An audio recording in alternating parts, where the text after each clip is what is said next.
Welcome to The Explainer. We're going to talk about something pretty wild today. How the fate of millions and the start of a world war actually came down to the cold, hard logic of a railway timetable. Now, I know that sounds like a huge oversimplification, right? But it is way closer to the truth than you'd think. We're going to push aside all the stuff you usually hear about, the politics, the alliances, even the assassination. Instead, we're going to look at the cold, mathematical certainty that drove the start of World War I.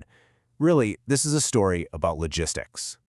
Okay, so to get a real grip on what happened in 1914, we have to back up a little. We need to look at how the 19th century just completely changed the game. It totally rewrote the rules of warfare. And I'm not just talking about new guns. It was about a whole new scale of conflict. So you've got these three things, right? Mass conscription gives you the soldiers, millions of them. Railways give you the speed to move them around. And the telegraph lets you coordinate the whole shebang. But here's the catch. Together, these innovations created this system that was incredibly powerful, but also incredibly rigid. It was like a giant machine that once you flipped the switch, was almost impossible to turn off. All right, so let's zoom in on Germany, because this whole new reality created a really unique and, frankly, terrifying problem for the German Empire. Just look at a map. Geography mixed with all the new alliances had basically put Germany in a strategic vice. Okay, so check this out. To their west, you've got France, a modern power that's still pretty ticked off about losing territory in a previous war. To their east, you've got the massive Russian Empire. And the crucial part? France and Russia, they're allies. This was the absolute nightmare scenario for the German military planners, a war on two fronts.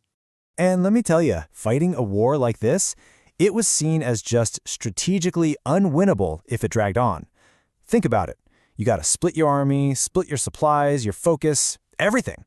The longer a war like that goes, the more likely it is you just get completely ground down between these two huge powers. So the German generals are sitting around a table asking themselves this exact question.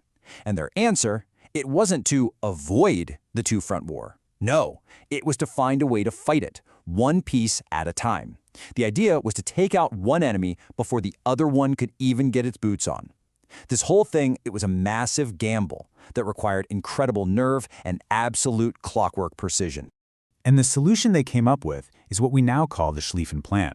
But you gotta understand, this wasn't really a battle plan in the traditional sense. It was much more like a massive, continent-spanning logistical operation. A masterpiece of scheduling, really. The whole thing, and I mean the entire plan, rested on one huge assumption, that Russia would be slow. Because of its massive size and not-so-great railway network, they figured it would take the Russians at least 6 weeks to get their whole army ready for war. And that 6 weeks, that was Germany's window. So speed was everything. The plan was absolutely dependent on it. The key was to avoid France's super-strong border fortresses by just going around them.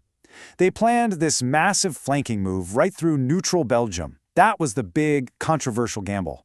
The idea was to swing down like a giant revolving door, smash the French army, capture Paris, and do it all before Russia was even ready to fight. And this right here is the real heart of the issue. The Schlieffen Plan basically turned military strategy into a brutal math problem. Suddenly, the fate of an entire continent depended on the punctuality of trains. It's wild. I mean, think about it. Mobilizing an army this big, it was an organizational feat unlike anything in human history up to that point. Every single soldier, every horse, every gun, every bullet, it all had a specific place to be at a specific time. Get this.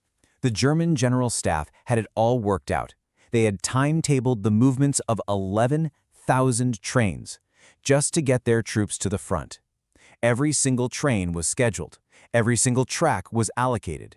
Every minute was accounted for in this giant interlocking timetable that spanned the continent. But because it was also perfectly woven together, it was also completely inflexible. There was no plan B. There was zero room for error, no time for delays, and absolutely no pause button for some last-minute diplomacy. The schedule, the timetable was absolute. What this meant in practice was that you couldn't, say, just mobilize against Russia. You couldn't do a partial mobilization. The whole system was built for one and only one outcome, a full-scale invasion of France through Belgium. If you tried to change anything, the entire logistical machine would just collapse into chaos. So this absolute mathematical stiffness, this is what created the central political and military reality of the summer of 1914. The leaders, the decision-makers, They had built a machine that they couldn't control anymore. You have to wonder, right?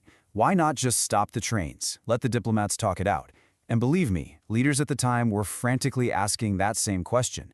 But in this new world of industrial warfare, stopping the machine was actually seen as way more dangerous than just letting it run its deadly course. See, hitting the brakes on the mobilization wouldn't bring peace. It would mean stranding millions of soldiers in the middle of nowhere. It would gridlock the entire country's railway system. The army wouldn't be ready to attack, but it wouldn't be organized to defend either. It would basically mean surrendering the whole nation to complete chaos and almost certain defeat. And all this led to the chilling principle that really governed 1914. Mobilization means war. The simple act of getting your army ready was now so complex, so threatening, and so irreversible that your enemies had to treat it like you'd already fired the first shot. The leaders had built this war machine that was so incredibly intricate that once it was turned on, they weren't its masters anymore. They were just passengers along for the ride. Which leaves us with a pretty haunting thought, doesn't it? Was the First World War really started by emperors and politicians making these grand, conscious choices for war? Or was it just the inevitable, catastrophic result of their own timetables, an industrial process that, once it got started, simply could not be stopped?